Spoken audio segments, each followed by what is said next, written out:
What's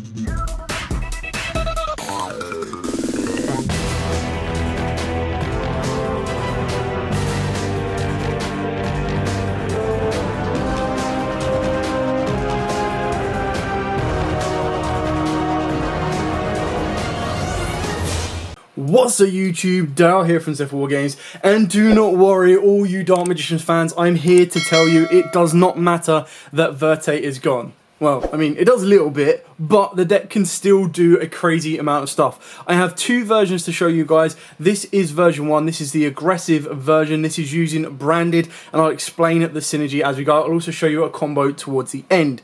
If you would like to see a version number 2, which is a control version so you get the best of both, then make sure you smash this like button and get it to at least 50 likes in the first 24 hours, and I will bring that video for you. Obviously, I am sporting the brand new Amanda Le Pain. Basically, these are like the Valkyrie sleeves, but they are closest to Dark Magician as well. So if the camera will allow me to focus, which it probably won't, you can see that it's got some. It's got basically the like spellcaster insignia around the side, and then you've got like the Magician's Valkyrie. So that's kind of cool.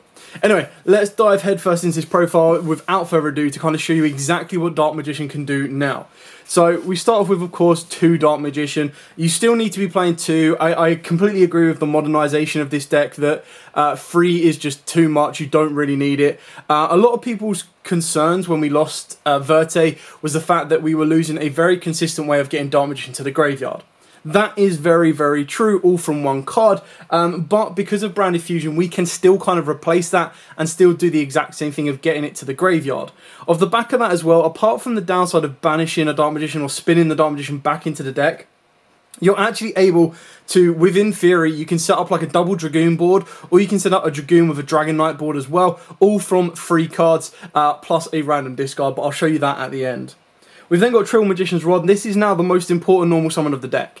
So, yes, we did used to play Red Eyes Fusion. In the control build, spoiler, I do play Red Eyes Fusion. In this build, I don't, and the reason that we don't is for the pure fact that in this version, you don't. If you open it up, you've got more dead cards you can't use if you were to successfully resolve Red Eyes Fusion, whereas I would rather try and attempt to bait out and then resolve Branded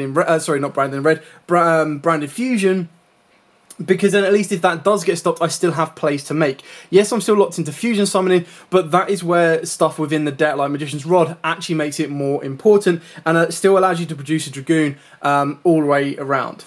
We've then got Triple Magician Souls. Now again, this is incredibly searchable. Keep in mind as well, I'm going to show you all of these at the same time. So you've got 2 Illusion of Chaos, and then we are now in this particular build playing 3 Preparation of Rites, because it is just as important, if not more so, to be able to get to your Illusion of Chaos, because your Illusion of Chaos is now basically what you're playing, is you're playing 8 copies of Magician's Souls and 8 copies of Magician's Rod, so you can get either or that you need, and you kind of want to maximize the ability of opening these up. Because we are playing 3 Preparation, I'm still playing the 1 Saravis. Number 1 is a Dragon, but number 2 as well, it is just one of them options that if you've already got Illusion of Chaos, you can then search out the Saravis, and that could be very important because the Saravis can be used to protect an Aluba, it can be used to protect Rod, it can be used to protect the draw effect of Magician's Souls as well, and kind of go from there. Then for the other Dark Magician cards, of course, we do have 2 Soul Servant. Now, this is something I'm testing out, and the reason I'm testing this out is because I am, spoiler, playing Prosperity in this version. Now, if you don't have Prosperity, another option would be Allure, and if you were to play Allure, I would then look at probably using more of the branded cards, but I didn't want this to become a branded Dark Magician deck. I wanted this to be a Dark Magician branded deck, so I wanted the Dark Magician kind of element of the deck to take precedence over the branded stuff, and you're basically using branded as a replacement for VERTE or a replacement for basically a route to Dragoon. So I'm going with 2 of this at the moment because I'm also not playing a second target for a double draw, so I'm not really relying heavily on the draw from this card. I'm probably going to be using it more times than not to stack my deck, activating it during my opponent's turn, just to kind of give me exactly what I want off the top card and be able to continue to play from there. We've then, of course, got the 1 Dark Magical Circle and the 1 Secrets of Dark Magic. Now, Secret of Dark Magic is actually even more important because keeping in mind as well that if you're able to get another dragon to the board, or if you're able to go into an Albion or anything like that, you're able to keep a dragon on the board, meaning that all you need to do is get a Dark Magician to the board and then you can activate Secrets of Dark Magic. So you would go, for example, if you're able to get into Albion, so you would play a light within the deck, which can obviously be your Saravis, is you would activate that, you would send you need to get a little bit more, because you need to get the light into the graveyard. But basically, the idea of the later game state is you make your Albion. Let's say you use Saravas plus you use Fallen of Albaz, and you already have to have a Dark Magician in the graveyard. You then make Albion. Albion will then use its effect to banish either Fallen of Albaz, Saravas with Dark Magician, and that will make you your Dragoon. Then obviously what you do is you normal summon Rod. Rod searches out the secret of Dark Magic. So then straight away, all you then need to do is open up Magician's Souls or Illusion of Chaos, because Souls can become the other copy of Dark Magician. And that is where you'll then have a Dark Magician and a Dragon in Albion on the board. So you can then Secrets of Dark Magic into either a second Dragoon, or of course you're probably going to be more likely to go in a Keeper, into a Dragon. That way is then going to be able to protect your back row, which in this particular build is still quite important. In the control build, it will be even more important, but you'll see as we go on where you can go from that. Keep in mind as well that this lets you fusion summon a fusion monster from the edge deck using monsters from the hand or field, but it must include Dark Magician or Dark Magician Girl. So this still allows you to actually make any of the Despia fusions. It still allows you to make Griffin as well. Not Griffin, sorry, Chimera. Go, I'll get there. And it's a very cool quick play. So this can kind of alternatively be a searchable branding in red or an additional branding in red. Spoiler for the actual branded red, we're not playing that, we're actually playing branded banishment. And the reason we're playing this is because this can use our opponent's board, whereas branded in red kind of wants you to use, like to get the most out of it, you want to use Adler Byton. But the branded punishment lets you target a level 8 or higher fusion monster, so you can target anything, so it will let you bring back a Dragoon, which is really important. And then you get to fusion summon a level 8 or higher fusion monster by banishing fusion materials listed on it from either field. So that's kind of how you trigger it during your opponent's turn. You can banish their Mirror Jade and everything like that. You bring back a Dragoon, so your Dragoon can then protect everything from that point on. So you're really giving them a double whammy, because what you're saying is, I'm bringing back an Omni Negate of a card that can't be targeted, can't be destroyed, and I'm then going to force you to be able to kind of need to get rid of it. And if you don't, I'm going to be able to build into and go for mainly like a Masquerade Dragon, or I can go for a Quinteris and kind of move it from there. Then for the other cards that are kind of slightly under the Dark Magician, but is also quite generic, is the Magicalized Fusion, Called by the Grave, and then of course Eternal Soul. Now, Called by the Grave is generic, it goes across all of the engines that I am playing within this deck. Eternal Soul is Eternal Soul. You have to be very careful, because if your opponent gets rid of it, it will completely nuke your entire board, apart from of course Dragoon, and then any other card that can't be destroyed by card effect. So that's something you need to be wary of, and you don't need to rely on it too heavily, which is why we're only playing it at 1. Magicalized Fusion is still incredibly good. I do half want to actually play Quintet in the deck, and the reason I'd actually want to play Quintet in the deck is for the pure fact that it's just a massive towers your opponent can struggle to deal with. But shocker, if you didn't know this already, one big thing that this deck can really struggle with is Super Poly, which is why you kind of want to present your opponent with the ability of going, right, well, I've got Dragoon on board, and then I'm also going to have the ability to get additional fusion monsters on the board or additional monsters on the board. So if you want to use that Super Poly, you're going to have to save it, otherwise I'm going to lock you under window, or I'm going to be able to protect and continue to use my board. Magicalized Fusion again is another route to get into a Dragoon. All we really need, and what I think Dark Magician need, is they need like a Dark Magician fusion spell that isn't the Secrets of Dark Magic. Like, they need a card that basically say, use a Dark Magician from your deck and something from the extra deck, or one from the deck, one from the hand, both from the deck. I don't really care. They just need something that uses a card from the deck that is basically Red Eyes Fusion, but isn't Red Eyes Fusion. Moving on to the second engine. Now, I love this engine in my deck, and obviously I'm playing a very smaller version of it. So we've got 2 Nadir and 2 Dogmatica monsters. We've got 1 Philades and 1 Ecclesia. Now, the reason I'm not playing Maximus is I think Maximus is going to be terrible this format, because you really don't want to be making your opponent send cards from their extra deck. You make them send cards from the extra deck, they're sending an Alba, they're sending an Albion, they're searching Brandon and Red, they're setting Brandon and Red, they're searching Brandon Fusion, they're searching Fusion Destiny, you name it, you're giving them resources, so you really do not want to be playing Maximus. The reason we got this is Nadir can then search you out your Ecclesia. Ecclesia is then a free summon, which will then search you out a Fleur de Lis. Your Nadir is going to be sending Schism, spoiler, and then you're basically going to go for a Winterlock. Now, the reason I do this is it's a very small 5-card engine, but it's a 1-card power play that gives you a Winder. Now, Winder can be incredibly powerful. Your opponent is going to need like two Super Polys in order to try and break your board if you're able to hold back. You've got a Dragoon that they're either going to need to use that Super Poly nice and early, or Dragoon's going to negate their monster, and then you're still going to be able to go, okay, cool, you've put my Dragoon in the grave, I don't care, Schism, make Winder, and then because you're making a dark, or 9 out of 10 your opponent is making a dark, on resolution of Schism, you will then be able to send a Dark to the graveyard. So that's where Mirror Jade can then be bypassed. Yes, it will still attempt to nuke your board, but again, keep in mind that Winder can't be destroyed by card effect, so that is really important as well. So I'm going to pack this up, and then we're going to move on to basically the branded cards. You can see that like there's a 5-card Dogmatica engine. The rest is all Dark Magician. So carrying on onto the Despias, we do play 2 Aluba. Now the reason we've gone with 2 Aluba is I've kind of taken up the whole like Brave package theme with this, and basically what I mean is I don't actually want to see Aluba in my hand. Like, I never want this to be my normal summon. I want Rod to be my normal summon 100% of the time for my first turn. Now, obviously, we do want to get to an Aluba, which is why we do play 3 branded opening. Yes, I know this card is stupid expensive right now, which is why I'm also going to bring you the control version of this deck, because if you can't get these or you don't have these, then you're going to be waiting for the reprints. So the control version is probably going to be more budget friendly for you. But the idea is that the branded opening is going to give you to Aluba, which gives you into your branded fusion. If you don't open up Magician's Rod or a Route 2 Magician's Rod, Aluba can be your normal summon to branded fusion. It can also be a normal summon into branded opening, the Despia Theatre of the branded, or of course branded banishment. So pretty much straightforward on all of these. I highly advise you picking up one, if not a playset of branded banishment. I still think it's an incredibly good card. So we've already talked about it, but you target a Despia monster or a level 8 or higher fusion monster in your graveyard, special summon it, and then you can fuse, you don't have to, fusion summon a level 8 or higher fusion monster from your extra deck by, oh sorry, it is actually mandatory I believe. Oh no, then you can apply. So then you, by banishing fusion materials listed on it from either field. So that's how you can kind of deal with your opponent's board as well. And it kind of, if they've got Mirror Jade on the board, it kind of forces them to activate it to either then banish their Mirror Jade or try and banish something that you have. And if you've not got anything to banish, then you're pretty much going, okay, well, I'm going to bring this back. I'm going to resolve it by banishing your 2 cards. So it really does put them under pressure. Plus, keep in mind as well that if they have their own branded banishment, theirs would resolve to then try and banish from your board, and then you would resolve yours. So you'd still get the level 8 back, you'd still banish from their board. So they would have to be Chainlink 1, this would then have to be Chainlink 2, so that's kind of where you're always going to benefit from it. On top of that as well, it does mean that whatever they bring out, so not that you can, but if they were to bring out a Masquerade, because you've already activated this before Masquerade's on the board, you're not paying the 600, and then you can just banish it straight away, which means they're not going to get the loop effect. Then, of course, 2 Fallen of Albaz, because you have to play this with Branded Fusion. The benefit is it is a dragon. Now, something that does make Fallen of Albaz actually really important in this particular deck, in this particular version, is we are playing Fusion Deployment. Now, Fusion Deployment can not only special summon Dark Magician from the deck, but it can also special summon Fallen of Albaz.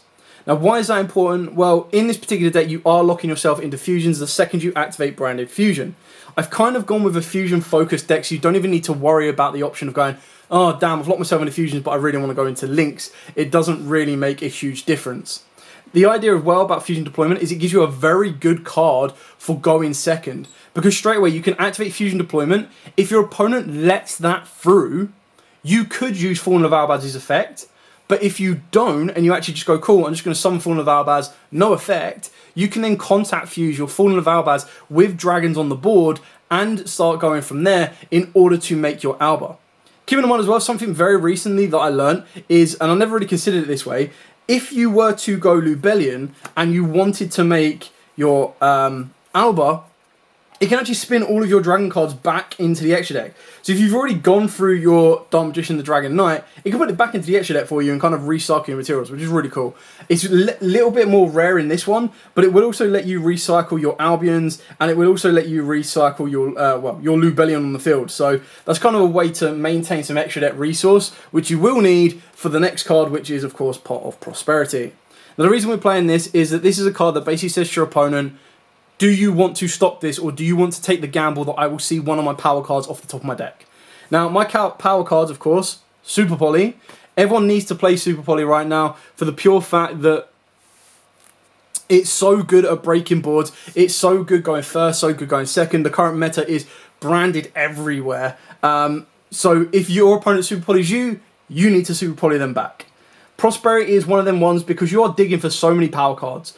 In Pot of Prosperity, going second, you're digging for Fusion Deployment, you're digging for Super Poly, Branded Fusion, the Dear Servant, Preparation of Rites, Illusion of Chaos, Magician's Souls, Magician's Rod, Secrets of Dark Magic, Magicalized Fusion, you name it, you're digging for it, you're good to rock and roll with it. So Pot of Prosperity is probably one of the best kind of dig to draw cards that you could possibly have. And with the rest of the deck, because I'm not relying on the draw from Soul Servant or anything like that, it's not really the end of the world that I resolve it. So really good card, and again, it's kind of one of them ones that goes to your opponent, right, you need to deal with this, or you're taking the gamble that I could find exactly what I want. And that's it for the deck. It is currently sitting at 45 cards. I know that is a little bit high for this particular type of deck. I'm still working out some of the kinks. There are a couple of little bits that I am not... Like, I couldn't find the cards I wanted to cut. Like, I partly wanted to put Secret Village in here because Super Poly is such a big issue for the deck. But the issue is, it's one of them cards that is like 99% dead going second, but 100% good going first, if you see it. Moving on to the extra deck, we are playing, of course, double Red Eyes Dark Dragoon. This is still your main boss monster. Yes, you've lost a huge consistency, or we have lost a huge consistency in able to get to it through VERTE Anaconda, but you then need to make sacrifices. You need to make alternative options in order to still see it, which is why we are going down the route of Branded Fusion rather than Red Eyes Fusion.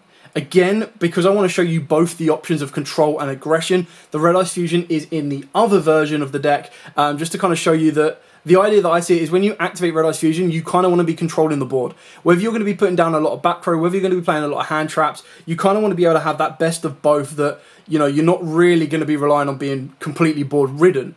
Also, Dragoon is such a weak point for Super Poly that you put it on the board, that Omni Negate is now no longer ultimately important because they can just go Super Poly, get rid of it, which is why in the control version it's actually a little bit better for the pure fact that you play a lot of cards that let you fuse during your opponent's turn, causing them just as many issues. Then the last Dark Magician cards per se from the extra deck is, of course, Dark Magician and Dragon Knight.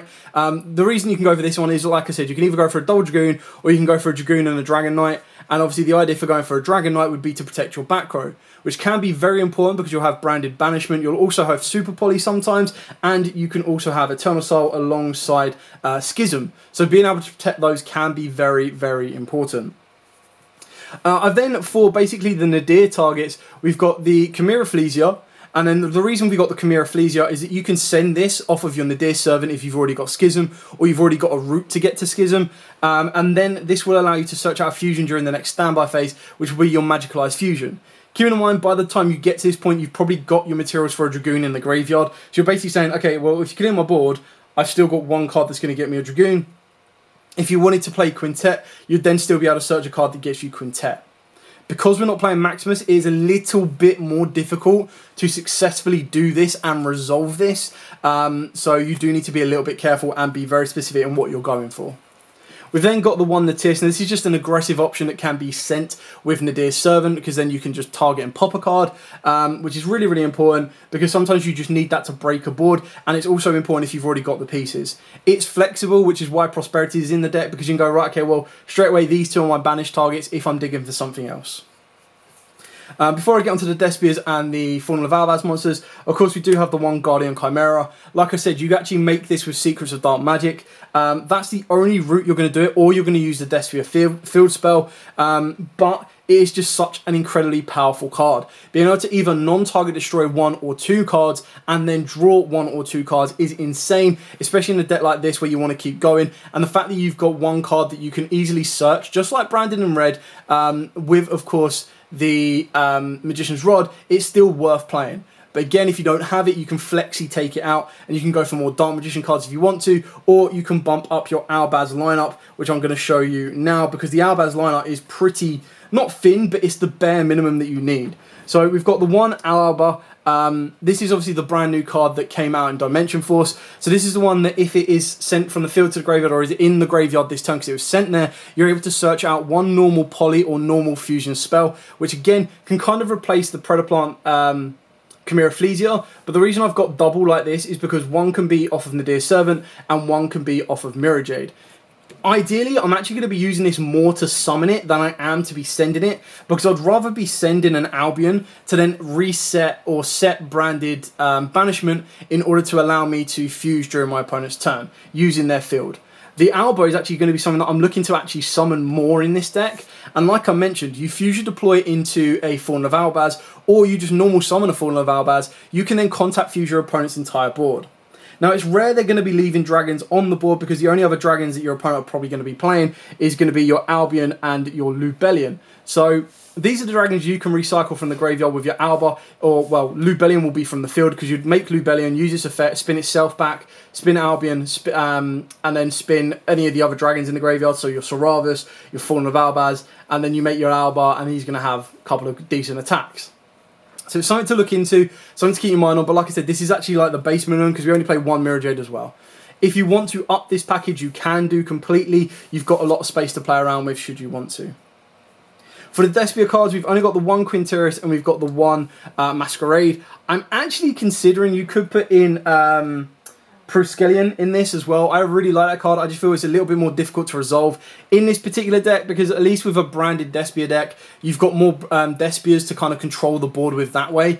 The only way you'll get away with it is if you normal summon your Aluba and then start Super Polyon with that.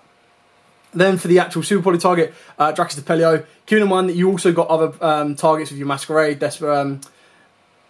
Quinteris, and then of course you'll have your Mirror Jade, your Lubellion and Albion, and Alba as well, in theory, because you're probably going to be coming up against this matchup quite a lot, and what I mean by that is the branded Despia version as well. Then we've got two Shadows to finish it off, obviously Winder for the control, and then Apcalone for the Send, Search Schism, discard a card. So these two work in tandem very, very nicely. If you were to play Maximus, you'd also play Construct. You could play a second Winder if you want to, but you would then need to play more Shadows, and you'd probably play Shadows in the main deck rather than anything, which would then change the dynamic of the deck a little bit more. So that's pretty much it for the entire profile. I'm now going to show you the combo that gives you 2 Dragoons. It's not the most broken thing in the world, but it is just something that kind of shows you. I'll show you like the one card that gets you a Dragoon. So basically is your Red Eyes Fusion, is basically a route into or off the back of VERTE Anaconda. So for those of you that didn't know, you can activate Branded Fusion. Technically it's like a 2-card combo unless you play the Light Hex Seal. If you play the Light Hex Seal, it will give you Dragoon, but it will give you Dragoon without a non-target destruction pop. So I'm just going to have one random card in this hand. So we'll go like this for now, and then I'll add cards to it. So I'll show you the entirety of the combo. So we're going to add a Rod to the hand. Where are you, Rod? There we go. We're going to add Rod to the hand, and then we're going to add Magician Souls. Now, keeping in mind as well, and another random card. So this is like our starting hand. Keeping in mind that either of these you have 8 copies of. They could be either Illusion of Chaoses, or they can be any of the 3 Preparation of Rites. So you're good to rock and roll with this. This is like your pretty standard hand of everything you need to go with and go from there. So you start off by activating Branded Fusion. You might try and bait out with Magician's Rod. It's entirely up to you, and kind of go from there. So activate your Branded Fusion. You send your Fallen of Albaz and your Dark Magician, which is of course your Dragon and Dark Magician. And you're going to go into Lubellion. Now, obviously, if you send the Light Hex Seal, you don't need to worry about one of the discards. You just banish the Fallen of Albaz plus that Light Hex Seal, and you make your Dragoon, and that will then protect all of your plays going from this point on. So what you're going to do is you're going to do Lubellion's effect here. You're going to discard your random card. You're going to spin back your Dark Magician. Now, again, you've got 2 options here. Because I'm going to go for the Rod combo to give me a second Dragoon or a Dragon Knight, I'm actually going to spin back the Albaz. Like, there's no need to keep these in the graveyard. It would be nice to get the Dark Magician in the grave, but I have no reason to keep it in there because I'm not relying on the Soul Servant play. So you spin those 2 back to the deck, and then of course that will give you straight away your first Mac Daddy Red Eyes Dark Dragoon. You're then going to normal summon your Rod. And then it's from this point on, depending on what you have in your hand, you can adapt these plays as you see fit. But normally what you're going to do is you're going to normal summon the Rod. Rod's effect is going to trigger, and what you want to search is you want to search out your Secret of Dark Magic. You're then going to activate your Magician Souls. Magician Souls would send Dark Magician from the deck to the graveyard as cost. And then in this one, we're actually going to summon back the Dark Magician rather than putting it to the graveyard. You've then got the ability to activate Secrets of Dark Magic, fuse Dark Magician and Lubellion, as Lubellion is a dragon. Now, obviously, there's no point in going for a second Dragoon because you've only got 1 card in your hand. So you're probably going to go for, wherever he is, your Dark Magician, the Dragon Knight. So that's kind of, it is like a Super Poly Me Now Daddy kind of moment. But it still gives you that 1 card in the hand. It still gives you a lot to protect with. And then this 1 card could be in the Dear Servant. That's going to be able to gain you a bit of resource. There's still a lot that you can kind of do from here. It's very basic. It is what it is. But keep in mind as well, with this particular board, if you were to try and save it, you could also try to use the Magician's Rod as a fuse instead. So this could have actually been, rather than the Dark Magician, the Dragon Knight, if you wanted to play the Dark Magicians, then you could use Dark Magician and Magician's Rod, and you'd go with the Dark Magicians instead. So you can kind of see there's a bit of variation with it. It's not the best. It does require you to do a lot more. Like when we had VERTE, we just needed to get 2 monsters to the board, activate VERTE, and then we would get a Dragoon. But the deck is still playable. Like, I've seen a lot of people be like, this deck's not playable anymore. It is. I'm not saying this is the best version. I personally, because of my playstyle, think the control version is a little bit better. But it's also because it's using a brand new archetype that I really, really enjoy. And that's the Dinomorphias. So if you do want to see that control build, please make sure you smash that like button, hit that notification bell, and subscribe. Getting this video to above 50 likes in the first 24 hours will unlock that for you. With all of that out of the way, guys, thank you so much for watching. Don't forget to like, comment, subscribe, share. I will continue to bring you updates on this deck once I have them. But, as absolutely always, stay safe. And, of course, happy dueling.